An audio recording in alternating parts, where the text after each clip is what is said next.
Hello everyone! Today we're going to be playing Massacre Girl, the board wipe commander in Historic Brawl. Now Massacre Girl is a 5-mana 4/4 with Menace, and when she enters the battlefield, each other creature is going to get -1/-1 until the end of turn. However, whenever a creature dies on the turn that we cast her, we're going to go ahead and give each other creature -1/-1 again. So this can really cascade out of control, clearing the board, first killing a 1 toughness creature, then 2, then 3, then 4, and so on. Depending on whether or not we double up on some of those other toughnesses, this can get out of control really quickly, dealing tons of damage and clearing our opponent's board. Great against aggro decks. The rest of our game plan is keeping that board empty. We have a couple of creatures to enable Massacre Girl, and then a lot of high value and enchantment-based payoffs. So we're running things like Phyrexian Obliterator, Shieldred the Apocalypse, Archfiend of the Draw, some of the better mono black creatures for attacking. We also have a lot of the different board wipes, things like Meathook Massacre and Crux of Fate, Blood on the Snow as well, which is why we have those snow lands in our mana base. We're running Blood Artist and Bastion of Remembrance. Both of these aristocrat effects are going to make it much more advantageous for us to wipe our own board than for our opponent to have lost their board. And then we also have some enchantments that are going to cause issues for our opponent over the course of the game. We have Black Market Connections, which is going to be constantly giving us a bunch of value. We also have Underworld Dreams. This is going to tax our opponents for drawing cards by making them pay life for it. Going up into our more expensive cards, we also have Cruel Reality at the top end. This is absolutely insane. Forcing our opponent to sacrifice a creature or planeswalker after we've wiped their board is going to make it really difficult for them to rebuild. We also have Liliana Dreadhorde General giving us some additional value on those zombie creatures, forcing our opponent to sacrifice and doing a lot of fun things. Now, what fun would it be keeping the board clear if we're not going to be able to also steal creatures from players' graveyards, which is absolutely insane. So we can not only clear our opponent's board, but then we can take that creature for ourselves with Breach of the Multiverse. Some other things that we have going on, we've got Painful Quandary, further making it difficult for our opponent to play the game. We've got the other Shieldred forcing a sacrifice if anything is able to survive our Massacre Girl. Eldest Reborn as well does the same thing. And actually, one of the fun standout cards here, we do have Clackbridge Troll. This is a 5-mana 8/8, which is absolutely insane. We're also going to go ahead and have our opponent make 3/0/1 White Goat creature tokens. Now, those all notably will be killed by Massacre Girl and cause her to trigger, dealing even more damage to our creatures. So this is a great way to enable Massacre Girl. It can also function as card draw in this relatively card draw light deck by having our opponent sacrifice a creature and tapping it down to avoid that 8 damage, which will add up very quickly. Now, if you guys have been enjoying my content, make sure you subscribe to the channel to stay up to date on my latest videos. And if you do enjoy this video, make sure you give it a like. Let's go ahead and see how this deck does. Alright, playing against Kozilek the Great Distortion. Let's take a mulligan here. I like this a little bit better. We'll go ahead and keep. And hit him with the turn 1 Thoughtseize. Alright. Non-artifacts have Improvise versus the early Mirror for Ramp. I think we're going to get rid of Palladium Mirror there. Keeping our opponent off ramp is going to keep Kozilek off the battlefield for as long as possible. Go ahead and end the turn. Opponent's probably going to play out their Patchwork Automaton. We'll kill it. Yep.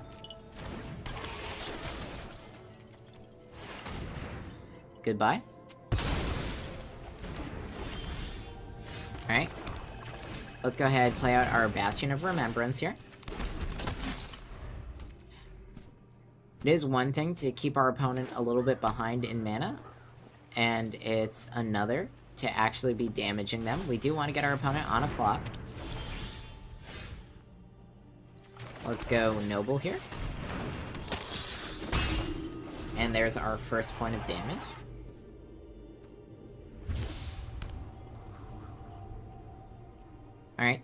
Now, opponent cannot cast their artifacts using Improvise. So they do just have 4 mana. Yep, Firemind Vessel, sure. Okay. Play Hive. Timeret. Guardian Idol. Swing for 3.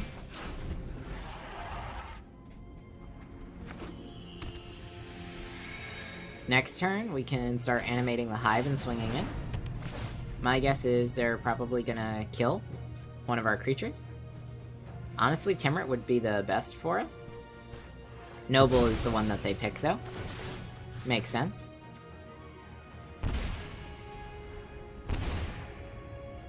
I am surprised that they didn't choose to draw cards there. But that's fine by me. Only 1 card in hand. We're gonna hang on to Eldest Reborn. I imagine that's gonna pay off for us when our opponent has a single creature on the battlefield. Let's just animate our land. Go ahead, get rid of the Palladium Mirror. And deal some damage. Now, both me and my opponent do not have too many cards in hand. There's the City's Blessing. Okay, sure.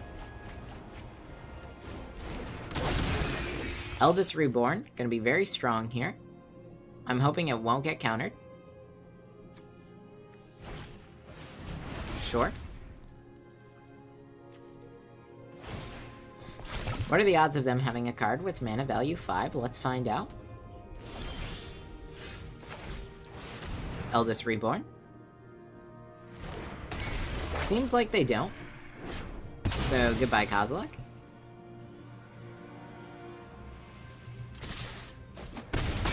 Down at 10.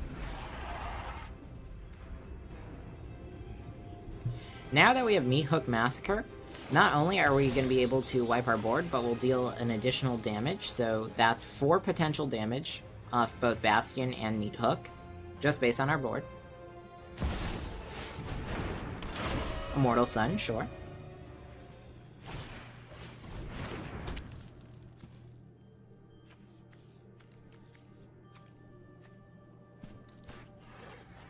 Radiant Fountain was a good land drop. Helm of the Host, yeah, that's also fine.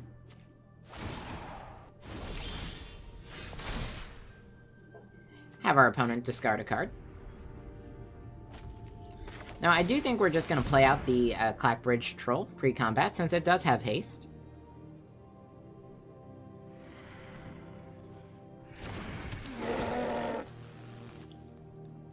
Looks good. Let's see if they sacrifice one. Give us some card draw, give us some life. If not, we're going to be swinging in for 8. Alright, well, swing in for 8, and might as well swing in with Timeret as well, so swing in for 10.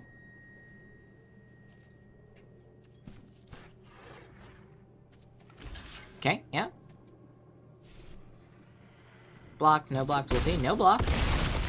Opponent down at 2. Next turn, we have it with Massacre Girl. And we know our opponent didn't have too many 5-cost spells. Sure. Add some black mana. Not that it matters. You know, we could actually use our mana to exile some cards from our opponent's graveyard and gain a life. See no reason not to. They did kind of let us do that for free. Also, they sacrificed a Ghost Quarters, which has just set them back a land. Okay, Scry with the Void, short.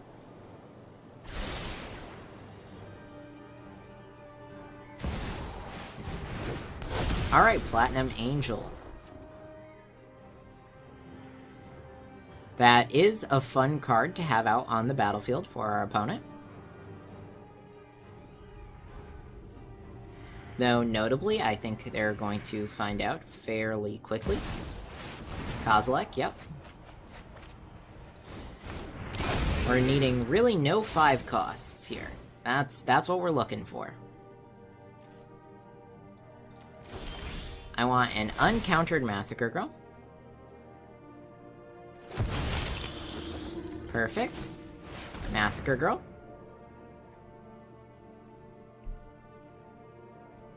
Let's see if we get it. Alright, she does enter the battlefield.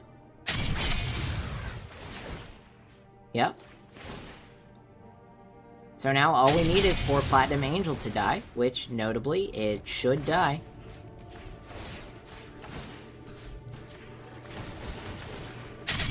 And we're gonna have it, guys.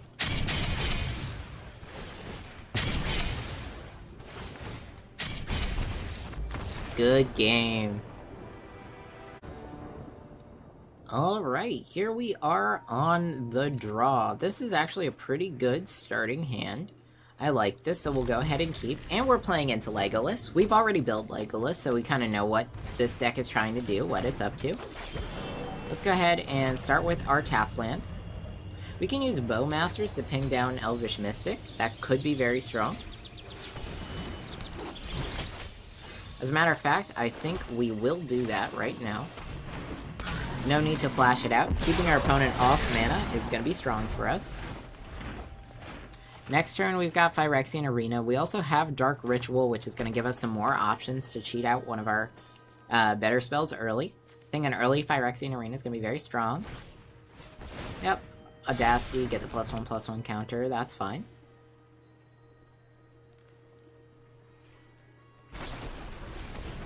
Sure, yep. Clear the board. This is the Legolas thing. Down to 3 cards in hand. Gonna be able to swing for 5.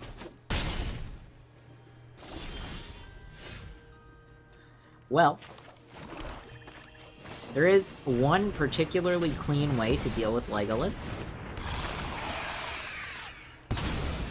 Let's go ahead and play that turn 3 Shieldred.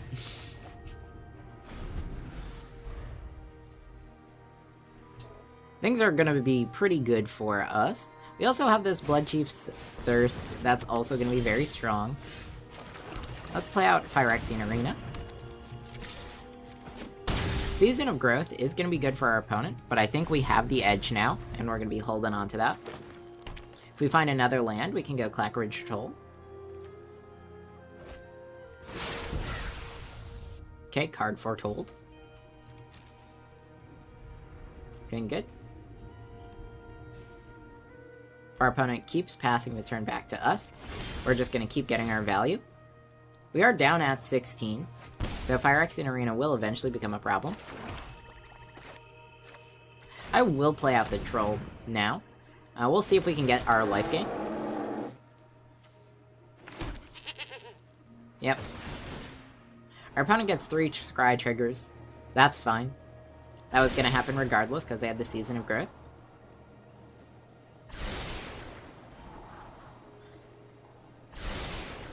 Looks good. They didn't like any of those cards. See if they sacrifice it or let us start swinging. They do sacrifice. Perfectly fine by me. Go ahead and swing in 4/4. Gaining life and drawing cards is absolutely great for us. I think best case scenario, we see land Legolas, kill it with Bloodchiefs. Gotcha. Battle Mammoth.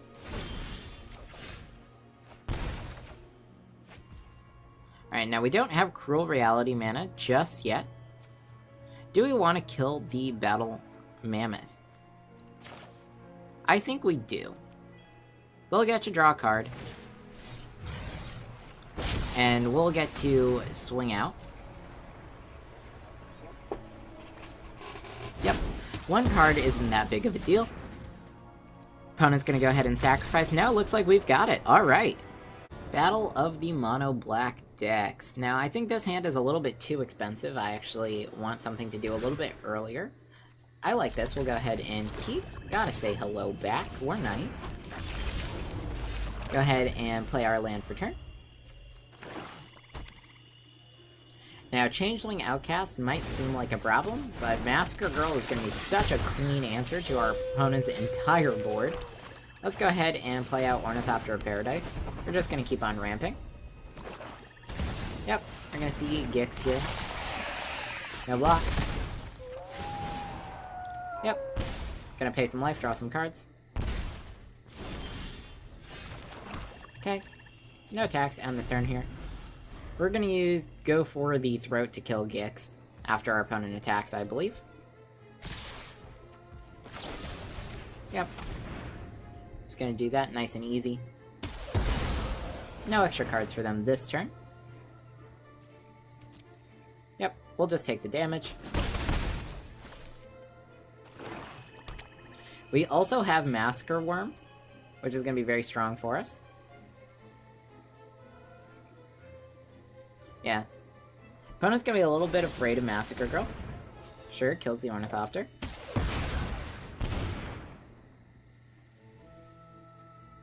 Fine by me. Cold Steel Heart, sure. Yep, ramping. We have a bunch of lands. This is good, because we're going to make our way all the way up to Massacre Worm. Punish our opponent for having a bunch of small creatures that they're attacking with.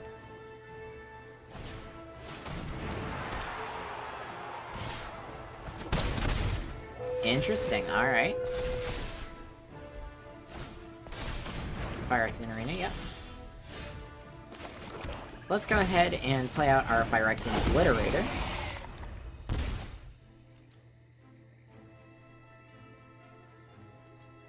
Do want to see some more creatures out of our opponent.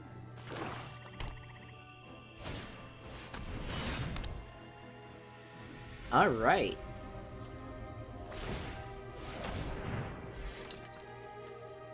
Well, that will be problematic if we can't stop that. But fortunately for us, we will very much be able to stop that. Next turn, it's Massacre Worm.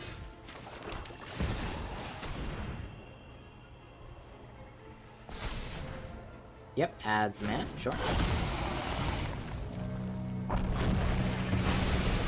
Okay. Board cleanly dealt with. Swing out for an additional 5. Opponent's down at 10. And we do have 11 damage on the board.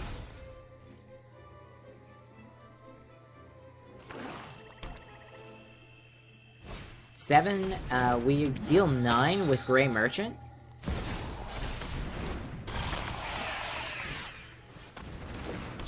So I think our opponent, since they're going to gain 2 life if we block with the Gifted Aetherborn, I think we're just going to go ahead, play out Grey Merchant, and have them die on their upkeep to Phyrexian Arena.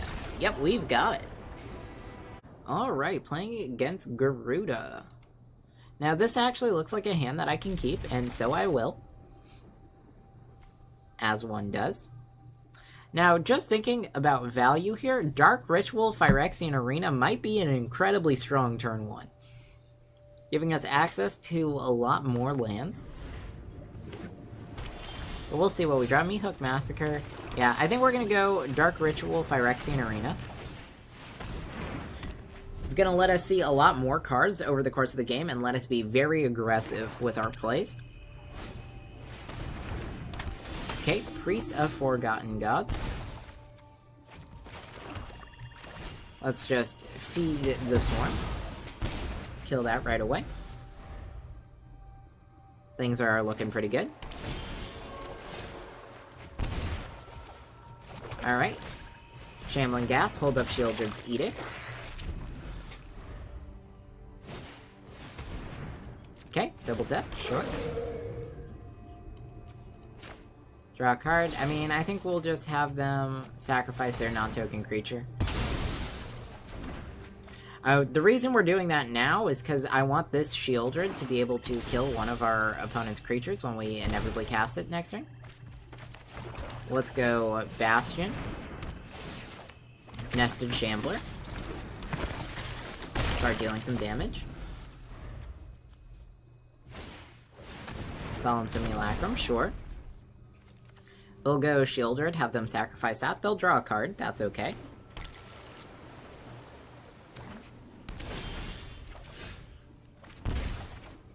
Ooh, Gray Merchant. So we are getting close to having a really strong play here.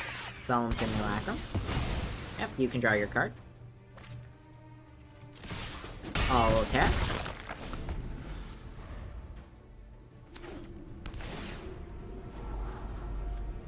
Now, functionally, it doesn't matter whether we use Meat Hook or Gray Merchant first.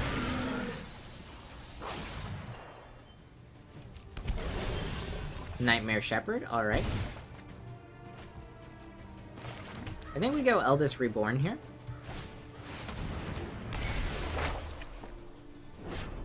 See if our opponent sacks the Garuda, brings it back with Nightmare Shepherd, yep. Nice.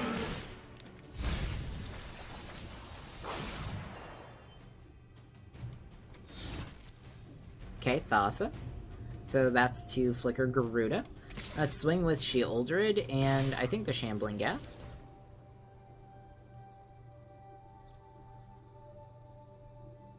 They'll let the gas through because they don't want the extra damage.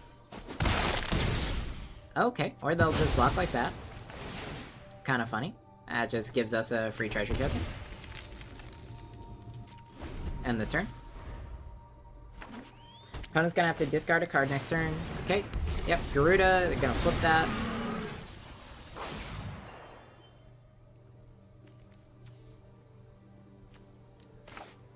Can go Archfiend of the Dross, Kozilek. Alright, that's gonna be a big problem. We are gonna have to deal with that. Garuda again.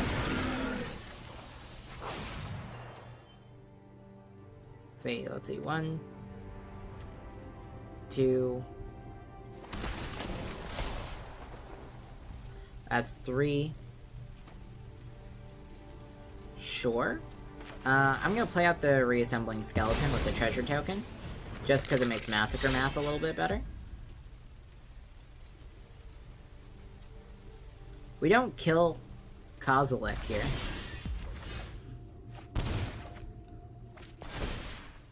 Each opponent discards a card. I think we'll play out Serrated Scorpion as well. And then play Massacre Girl.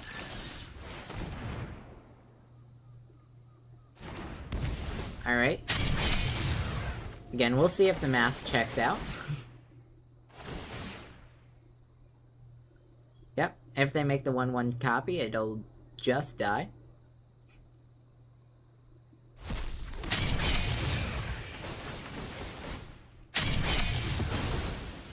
Yeah. Now, their Thassa does stay alive because they lose Devotion first. But then it comes back. Because they keep making those 1/1 copies.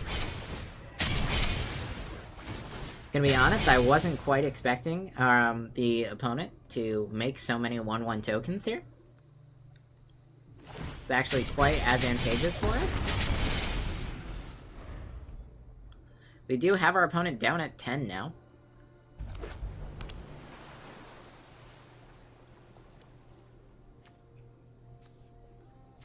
So let's see, with Meat Hook and Gray Merchant, that's another 10. Sure, to the hand. We'll take 12 off Kozilek. Yeah.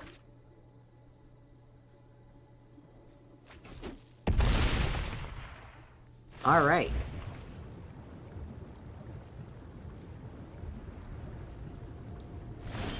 Okay, and opponent did nothing. Return a creature from a graveyard to the battlefield under our control. I think we're going to pick Ravenous Chupacabra. And we're going to kill the Kozilek here. Now, let's go ahead and play Meat Hook Massacre on 0.